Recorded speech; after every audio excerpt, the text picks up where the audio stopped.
మన మీదికి లేచినప్పుడు యెహోవా మనకు తోడై ఉండని ఎడల వారి ఆగ్రహము మన పైన రగులు కొలినప్పుడు యెహోవా మనకి తోడై ఉండని ఎడల వారు మన ప్రాణముతోనే రింగి వేసి ఉందరు. హల్లెలూయా. గమనించున్నారా? మరి కీర్తనకారుడు ఏ ఉద్దేశంతో ఈ మాటలు చెప్తున్నాడంటే మరి గమనించండి పిల్లరా. మరి మనుషులు మన మీదకి లేచినప్పుడు చూడండి, మన జీవితంలో మనకి కొన్ని సందర్భాల్లో మనం అందరికీ నచ్చాలని లేదు, అవునా కాదా? కొంతమందికి నచ్చవచ్చు, కొంతమందికి నచ్చకపోవచ్చు. మన ఉద్యోగంలో, మన వ్యాపారంలో, మన గృహము దగ్గర, మన బంధువుల్లో, మన కుటుంబ సభ్యుల్లో, మనకు తెలిసిన వారిలో, తెలియని వారిలో పిల్లరా అందరికీ మనం నచ్చాలనే రూల్ లేదు. కొంతమందికి పిల్లరా ప్రేమగా మాట్లాడటం ఇష్టం, కొంతమందికి పిల్లరా వెటకారంగా మాట్లాడటం ఇష్టం, కొంతమందికి పిల్లరా హాస్యాస్పదంగా అంటే ఎదుటి వాళ్ళని పేర్లు పెడుతూ అలా మాట్లాడటం ఇష్టం, కొంతమందికి కామెంట్స్ చేస్తూ ఇష్టం. ఇలాగా ఒక్కొక్కరికి కొంతమంది ఎదుటోళ్ళు ఇన్సల్ట్ చేస్తారు తెలుసా, అంటే ఎదుటోళ్ళని డౌన్ చేసి వీళ్ళు హైలైట్ అయ్యేటట్టుగా మాట్లాడేవారా, నీకులా లేదురా నేను అంటే ఇది గొప్ప. కొంతమంది పిల్లరా వారి పద్ధతి ఏంటంటే కోపంగా మాట్లాడతారు. వీళ్ళ కోపంగా మాట్లాడడం అలా అంటారు, నా మాట విధానం ఇంతే, నీకు నచ్చితే మాట్లాడు, నచ్చకపోతే మాట్లాడు అని అంటారు. వీళ్ళ మాట విధానం ఇంతే. అంటే గమనించండి పిల్లరా, మనుషులు మాటల గురించి ఇక్కడ చెప్తున్నారు. అదే ఏమన్నా పిల్లరా, మనుషులు మన మీదకి లేచినప్పుడు అంటే మనము ఎక్కడ ఉద్యోగం చేసినా, వ్యాపారం చేసినా, జీవనోపాధిలోకి వెళ్ళినా, మన బంధువులు ఏదైనా ఫంక్షన్కి వెళ్ళినా, పెళ్లికి వెళ్ళినా, దేనికి వెళ్ళినా పిల్లరా మనుషులు కనుక మన మీదకి లేచినప్పుడు యెహోవా మనకి తోడై ఉండని ఎడల. హల్లెలూయా. ఎందుకు మరి కీర్తనకారుడు పిల్లరా మరి దావీదు ఈ మాట మాట్లాడుతున్నాడంటే తన చిన్ననాటి నుండి తన వృద్ధాప్యంలో అడుగు పెట్టే వరకు తనకి శత్రువులు ఒకరు కాదు, ఇద్దరు కాదు, అనేకులు. తన చిన్న వయసులో పిల్లరా వారి అన్నలే వారికి శత్రువులు. ఒక వయసులోకి వచ్చిన తర్వాత గొలియాతు ఒక శత్రువు. పిల్లరా సింహము, ఎలుగుబంటి మనుషులు ఒక శత్రువులు, సౌలు ఒక శత్రువు. పిల్లరా ఒకానొక సమయంలో రాజుగా పట్టాభిషేకం అయిన తర్వాత పిల్లరా తన కడుపును పుట్టినటువంటి కుమారుడైన అబ్షాలోము ఒక శత్రువు. తన దగ్గర యుద్ధంలో పెరిగినటువంటి కొంతమంది వ్యక్తులు కొంతమంది శత్రువులు. ఈ లెక్కన అతని జీవితం కనుక ఒకసారి మనం పరిశోధించుకుంటే మరి దావీదుని కనుక మనం ఒకవేళ అడిగితే, దావీదు ఎలాగయ్యా నువ్వు చిన్ననాటి నుండి ఈ రోజు వరకు నువ్వు ఎలా నిలబడగలిగావు, ఇంతమంది శత్రువులను నువ్వు ఎలా జయించగలిగావయ్యా అని ఒకవేళ దావీదుని కనుక మనం ప్రశ్నిస్తే దావీదుకి దగ్గర సమాధానం ఏంటో తెలుసా? దేవుడు నాకు తోడే ఉన్నాడు. హల్లెలూయా. ఈ సహోదరి ఎవరు నిన్ను ఏమన్నా, ఎవరు నీ మీద శాపాలు వదిలినా, ఎవరు నీకు విరోధంగా రూపొందినా దేవుడు ఆత్మ చెప్తున్న మాట ఏంటంటే నీకు విరోధంగా రూపొందిన ఏ ఆయుధము వర్ధిల్లదు. హల్లెలూయా. అందుకని దేవుడు వాక్యం నీ పక్కన 1000 మంది పడినను కుడి పక్కన 10,000 మంది కూడా అపాయం నీకు రాదు. నువ్వు దేవుడు నీకు తోడే ఉన్నాడన్న ఒక కాన్ఫిడెన్స్ లెవెల్తో వెళ్ళిపోయావో, నువ్వు అగాధంలోకి వెళ్ళిపోయినా, నువ్వు భూదిగంతాల్లోకి వెళ్ళిపోయినాను, నువ్వు ఎక్కడికి వెళ్ళినను దేవుడు నీకు తోడే ఉంటాడు. హల్లెలూయా. హల్లెలూయా. కాబట్టి ఇక్కడ గమనించండి, దేవుడు గనక మనకు తోడే ఉండని ఎడలట ఏం జరుగుతుంది పిల్లరా? మనుషులు మనల్ని ఎలా మింగేస్తారంట? ఆనందంతోనే. తెలుసా కొంతమందికి పిల్లరా, కొంతమంది స్వభావం పిల్లరా కత్తులు కట్టాలతో చంపరు. ఏంటారు వారి దగ్గర పిస్టల్ ఏంటి, గన్ ఏంటి, నాలుక.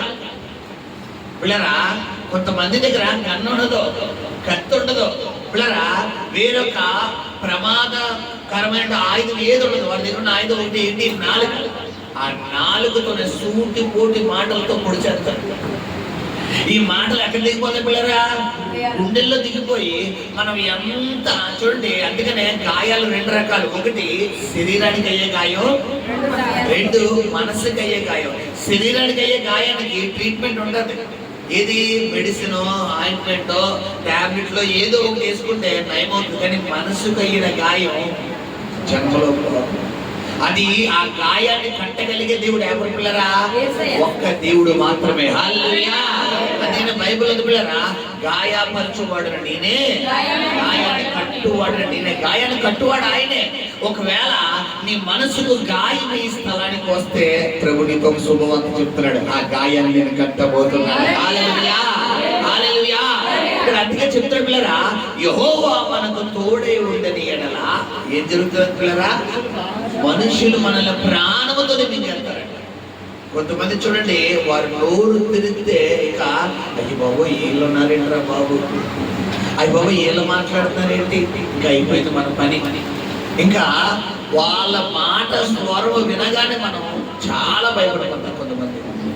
ఇక్కడ అందుకనే తన జీవితంలో పిల్లరా ఇటువంటి అనుభవాలు దావీదు ఎదుర్కొన్నాడు కాబట్టి పిల్లరా అతను చెప్తున్నాడు. తర్వాత చదువుకున్నాను. యెహోవా మనకు తోడే ఉండని ఎడల. ఓకే, తర్వాత జలములు మనలను ముంచి వేసియుండును, ప్రవాహము మన ప్రాణముల మీదగా పొర్లి పారియుండును. హల్లెలూయా. ఇక్కడ జలములు మనల్ని ముంచి వేసిన, జలములు అంటే ప్రజలు. ప్రజలు మనల్ని ఎప్పుడు ముంచుతామని చెప్తారు. నేను చెప్పాను కదా ప్రారంభంలో, అందరికీ నచ్చినట్టు లేదు. దావీదు దేవుడికి నచ్చుతున్నాడు, అన్నలకు నచ్చాడా చెప్పాలి. యోసేపు ఎవరికి నచ్చుతున్నాడు, దేవుడికి నచ్చుతున్నాడు, అన్నలకు నచ్చాడా చెప్పాలి పిల్లరా. అందుకే అన్నలందరూ ఏమన్నారు, కళ్ళ కనివాడు వస్తున్నాడు కూడా. యోసేపు యథార్థత, యోసేపు పరిశుద్ధత, యోసేపు నిబంధన, యోసేపు తగ్గింపు జీవితం ఎవరికి నచ్చింది, దేవుడికి నచ్చింది. కాబట్టి గోతులో పడిపోయిన దేవుడు పైకి వెళ్ళిపోతున్నాడు. అన్నలు ఏం చేస్తారు, గోతులు చూస్తున్నారు. యాక్చువల్లీ ఎవరు ఎక్కువ ప్రేమించాలి, అన్నలా దేవుడా? అన్నలు ప్రేమించక అన్నలు ఏం చేస్తున్నారు, కొన్ని సందర్భాల్లో నీ దగ్గర నీ శత్రుడు అయిపోతారు, నా అనుకున్న నీ శత్రుడు అయిపోతారు. వీళ్ళు నా తల్లిదండ్రులు, వీళ్ళు నా తోబుట్టులు, తిన నా భర్త, తిన నా భార్య, తిన నా బిడ్డలు, వీళ్ళు నా వాళ్ళు అనుకునే వాళ్ళే కొన్ని సందర్భాలకి ఏమైపోతారు, శత్రుడు అయిపోయి. ఎంత శత్రులు అంటే ఏమంటారు, భద్రశత్రుడు. అంటే ఇక వాళ్ళంట శత్రువులతో ఇక మనకు ఉండదు. కారణం పిల్లరా, దేవుడు నీకు తోడే ఉన్నాడు కాబట్టి. హల్లెలూయా, హల్లెలూయా. కీర్తనకారుడు అదే పిల్లల, జనములు మన మీదకి ఉంచి వేసి ఉండును. ఓకే, తర్వాత ప్రవాహములై ఘోషించుచు జలములు మన ప్రాణముల మీదుగా పొర్లి పారి ఉండును అని. తర్వాత వారి పండ్లకు మనల్ని వేట అప్పగింపని యెహోవా. హల్లెలూయా. అంటే ఏంటి, వారి పండ్ల కంటే ఏంటి, వారి నోరుకు పిల్లరా. దేవుడు ఎవరిని అప్పగించాడంటే మనల్ని దేవుడు ఎవరి నోరుకు అప్పగించడు, ఎవరి నోరుకు. శత్రువులు అంటే ఎవరు చెప్పాలి, శత్రువు అంటే ఎవరు, మనల్ని ద్వేషించేవాళ్ళు. మన ఇంట్లోనే ఉంటారు, మన ఇంటి ముందే ఉంటారు, మన పక్కింట్లో ఉంటారు, మన ఇంటి పైన ఉంటారు, మన ఉద్యోగుల్లో ఉంటారు, మన వ్యాపారంలో ఉంటారు. ఇప్పుడరా వాళ్ళ నోట్లోంచి ఇంకెప్పుడు మనం ఆడపడుచుకోవడమే. ఎప్పుడు మనం ఎంత కలివిడిగా కలిసిపోదాం అనుకున్నా, ఎంత దగ్గర అయిపోదాం అనుకున్నా, ఎంత ప్రేమిద్దాం అనుకున్నా, వాళ్ళ పండ్లకి ఏం చెప్తారంట, పని చెప్తారు. అయితే నీవు గనక దేవుడు తోడే ఉన్నాడని గనక నమ్మితే, దేవుడి సన్నిధి నాతో ఉందని నమ్మితే, వారి పండ్లకు ఎవరిని అప్పగించాడంటే దేవుడు మనల్ని అప్పగించాడు. హల్లెలూయా, హల్లెలూయా. ఎందుకంటే నీవు ఆయన ముద్దులు బిడ్డవి. హల్లెలూయా, హల్లెలూయా. ఒక మాట చదువుకుని ముగిద్దాం. తర్వాత పక్షి తప్పించుకున్నట్లు మన ప్రాణము వేటగాండ్ర ఉరి నుండి తప్పించుకుని ఉన్నది, ఉరి తెంపబడెను, మనము తప్పించుకుని ఉన్నాము. హల్లెలూయా. ఉరి అంటే ఏంటో తెలుసా, నరకం.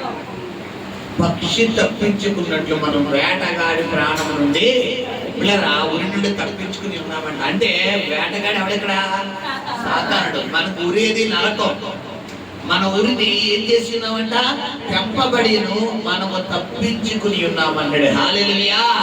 అంటే ఇక్కడ గమనించండి, సిలువలో ఆయన బలియాగం అయిపోతున్న విధానాన్ని ముందుగానే దావీదు పసిగట్టి మనకు వివరిస్తున్నాడు. హల్లెలూయా.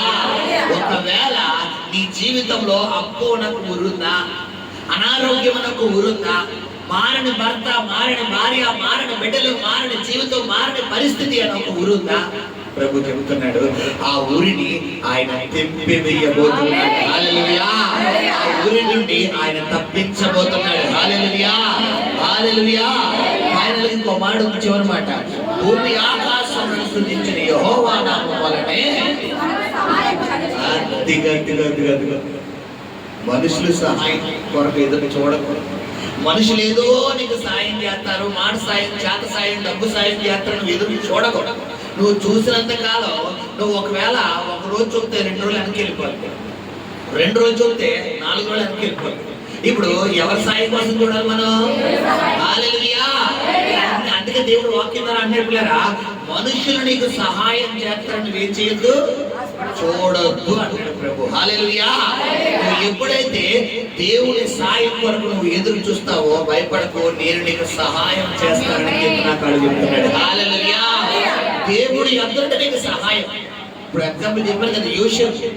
మనుషులందరూ యోసేపుకి ఏమైపోయారు? అక్కడ శత్రువులు అయిపోయారు. అక్కడ యోసేపు రక్షించగలిగింది ఒక అన్న తప్ప ఇంకెవరో లేరు.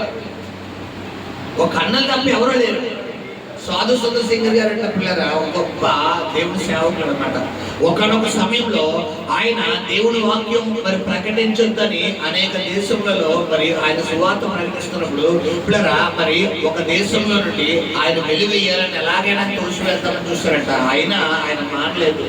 అయితే శత్రువులు ఎలాగైనా పిల్లరా ఇతన్ని మరి యోసేపుని ఎలాగైతే గోతులో తోయబడిందో అలాగే ఒక పెద్ద గొయ్యి సొరంగం లాంటి తీసేసి గొయ్యి తీసి అందులో పడేసి పిల్లరా ఇది ఏం చేశారంటే మరి ఈ గోతులోనే నువ్వు పడి చావు, నేను డైరెక్టర్ గా చంపితే నీకు ఆ చావు విలువ తెలియదు కాబట్టి ఆ గోతులో తోసేస్తామని ఆ గోతులో ఇన్ని ఎలకలు పిల్లరా ఇన్ని ఎలకలు వేసేసి ఆ గోతులో తోసేసారంట. ఎలకలు, పాములు మొత్తం వేసేసి పిల్లరా ఆ గోతులో తోసేసారు. తోసేస్తే ఈయన అలాగే మోకాలు వేసి శాశ్వతంగా ఏం చేస్తాం పిల్లరా, ప్రార్థన చేస్తున్నప్పుడు పిల్లరా పైనుంచి ఒక తాడు వచ్చింది. పైనుంచి ఒక తాడు వచ్చింది. హల్లెలూయా. ఇది రియల్ గా జరిగింది. పైనుంచి ఒక తాడు వచ్చి కిందకి అతను ఉన్న దగ్గర వచ్చి ఒక స్వరం వినపడుతుందంట. ఒక మగవాయన స్వరం, పెద్ద ఆయన స్వరం, బిడ్డ ఈ తాడు పట్టుకొని నేను పైకి లాగుతానంట. ఈయన అనుకున్నానంట ఎవరో నాకు సహాయం చేస్తున్నారు అని. కరెక్ట్ గా ఈ తాడు పట్టుకోగానే పైకి అలాగి పైకి కరెక్ట్ గా వచ్చి అయిపోయిన తర్వాత తాడు అక్కడే ఉంది కానీ మనిషి లేరు. ఎవరు వచ్చారు? హల్లెలూయా. రియల్ గా జరిగిన సందర్భం గమనించండి పిల్లరా. మనుషులందరూ నీకు వదిలేస్తారు అంతే. నువ్వు అనుకుంటున్నావు ఇక నాకు ఎవ్వరూ సహాయం చేసేవారు లేరు అనుకుంటున్నావు, ఎవరు లేరు. అసలైన వాళ్ళు ఒకరు ఉన్నారు. హల్లెలూయా. ఆయన నీ పక్షంగా ఉన్నారు. ఆయన బయటికి రావడం కోసమే వీళ్ళందరినీ హృదయాలు ఏం చేశాడు? ఆయన గట్టిపరిచేశాడు. ఆయన రంగ ప్రవేశం చేసాడే అనుకో. ఇంకా మనుషులు మనస్తత్వం ఏం తెలిసిపోయారా? మా అమ్మగారు ఎప్పుడు అంటుండేవారు, అమాసనాడు అట్టి ఎట్టి ఉన్నమన్నాడు ఊరింటామంటారండి. అంటే ఏంటంటూ అమాసనాడు అట్టంటే ఏంటి? మేము గుర్తుందా, ఫలానా 10 సంవత్సరాల క్రితం నీకు 10 రూపాయలు ఇచ్చారు. ఎంత ఇచ్చాను? 10 రూపాయలు. నీ దగ్గర అప్పట్లో 5 పైసలు కూడా లేదు, నీకు నేను 10 రూపాయలు ఇచ్చాను, మర్చిపోయావా అంటారు. నీకు గుర్తుందా? నీకు పున్నమలాడు ఎంత బూరెట్టాడు, మర్చిపోయావా అంటారు. ఇది ఎవరి స్వభావం? అని నీ దేవుడు అమాసనాడు అట్టు పౌర్ణమాడు పోరగారు ప్రతిరోజు నీకు కట్టే, ప్రతిరోజు పూరే. హల్లెలూయా, హల్లెలూయా. అందుకే మనుషులు నమ్ముడి కంటే రాజులు నమ్ముడి కంటే యెహోవాను ఆశ్రయించడం మేలు. హల్లెలూయా. కొన్ని సందర్భాల్లో మనుషులు పిల్లరా నీ పట్ల సహాయం మనుషుల దగ్గర రావట్లేదు అంటే నువ్వు బాధపడకూడదు. ఎందుకు? రంగంలోకి ఎవరు దిగబోతున్నారని. హల్లెలూయా. యోసేపు జీవితంలో అన్నలందరూ హృదయం కఠినం చేసింది ఎందుకమ్మా చెప్పాలి? ఎందుకు? దానియేలు సింహం కోణంలో వేసి అందరు హృదయాన్ని కఠినం చేసింది ఎందుకు? ఇప్పుడు దేవుడు చేశాడా, సాతాను చేశాడా? అక్కడ చెప్పాలి. దేవుడు తోయించాడా, సాతాను తోయించాడా? ఎవరు రంగ ప్రవేశం చేయడం కోసం? ఇప్పుడు నీ భర్త, నీ భార్య, నీ బిడ్డలో, నీ తల్లిదండ్రులు, నీ తోబుట్టులో వాళ్ళు నిన్ను ప్రేమించడం లేదా నువ్వు బాధపడుతున్నావు కదా, వాళ్ళ హృదయం కట్టిపరచడం వల్ల కదా వీడికొచ్చు. వాళ్ళ హృదయం కట్టిపరచడం వల్ల కదా నువ్వు ప్రార్థన చేస్తున్నావు. వాళ్ళ హృదయం కట్టిగా అయిపోవడం వల్ల యేసయ్యా నాకు నువ్వు తప్ప ఎవరు వద్దయ్యా, నువ్వు ఉంటే చాలు అన్నావా? అదే అందరూ నా భార్య, నా భర్త, నా బిడ్డలు, నా కొడుకు, నా తల్లి, నా అమ్మో అమ్మో అమ్మో అనేది దగ్గర ధ్యానిస్తున్నాను అనుకో. ఈరోజు మాకు ఖాళీ లేదండి, నేను మా వారు బయటికి వెళ్తున్నాం, నేను మా పిల్లలు బయటికి వెళ్తున్నాం, నేను నా భర్త బయటికి వెళ్తున్నాం, మేము మా చుట్టాలు బయటికి వెళ్తున్నాం. ఇదిగో ఏ మాసం, ఈ వనమాసం కదా, అలా పార్టీకి వెళ్తామండి అంటే ఇప్పుడు దేవుడు ఎక్కడ కనెక్షన్ చేంజ్ చేసాడు? వైర్లు కట్ చేసాడు. కట్ చేసి నీ బండి ఎక్కడ తిప్పాడు? ఇక్కడ తిప్పాడు. ఇక్కడ తిప్పడం ఎందుకు? ఆయన స్వార్థపడా? ఎందుకు? అందరికంటే ఎత్తైన స్థానంలో నేను నిలబెట్టడం కోసం. హల్లెలూయా. అందుకనే మనుషులందరూ నీ పేరు చెడ్డదని నీ మీద నిందలు వేస్తే ఏం చేయమని పిల్లరా? సంతోషించి అందులే అబ్బా తిట్టండి రా, దేవుడి స్తోత్రం, ఇంకా తిట్టండి, ఇంకా పొగడనా, ఇంకా అవతలకి ఏమైపోతుంది పిల్లరా? తిడుతుంటే తిట్టండి, కోపడం లేదురా బాబు, తిట్టండి రా బాబు, నీ తిట్లే నాకు ఆశీర్వాదం. అందుకని చాలా మంది పిల్లరా ఈ బస్సులు అనకాల, లారీలు అనకాల రాత్రి కొంతమంది ఏంటి మీ ఏడుపులే మాకు దీవెనలు అంటారు. అంటే కొంతమందికి నరగోలా, నేను ఏంటి బాగానే కనుక్కున్నావు, బాగా బండి వచ్చింది, బంగారం వచ్చింది, ఎంత అంటే నువ్వు ఆ ఏడుపులే మనకు దీవెనలు. మనుషులందరూ నీ పేరు చెడ్డదన్నారనుకో, మనుషులందరూ నువ్వు అలాగే ఎలాగన్నారనుకో, నువ్వేం చేయాలి చెప్పాలి? యేసయ్యా నీకు స్తోత్రమయ్యా, ఇంకో 4 రప్పించవా, ఇంకో 4 తిప్పించవా, అబ్బా బాబా ఈ తిట్లు తిన్నా బాబా, ఈ స్వరం ఎంత బాగుందో, ఈ శాపం ఎంత బాగుందో, ఈ యొక్క ఏమంటారు ఆ తిట్లు ఎంత బాగున్నాయో అని ఇలా ఆలోచించేవాళ్ళు. అప్పుడు దేవుడు ఏం చేస్తాడు? అలా నేను పైకి లేపుతాడు. ఇలా నీ స్థానం అలా పైకి వెళ్ళిపోతుంది. వాళ్ళు అనుకుంటారు ఇదేంటి తిడితే గొడవ పెట్టుకున్నాం, నేను తప్పకుండా తిడితే ఇంకో 2 తిట్లు తిడితే గొడవ పెట్టుకున్నాం కదా అనుకున్నాను. వెళ్ళండి ఎంత తిట్టినా రెస్పాండ్ అవుతలేదని చివరికి తిట్టుకుని ఎవరిలో నింపించండి. హల్లెలూయా. గమనించండి సహోదరి సహోదరుడా, నీ పక్షంగా దేవుడు ఉన్నాడు, నీ పక్షంగా దేవుడు ఉన్నాడు. హల్లెలూయా. హల్లెలూయా. భయపడదు, దేవుడు నీకు సహాయం చేయబోతున్నాడు, ఆయన నిన్ను విడిపించబోతున్నాడు, ఆయన నిన్ను ఆదరించబోతున్నాడు.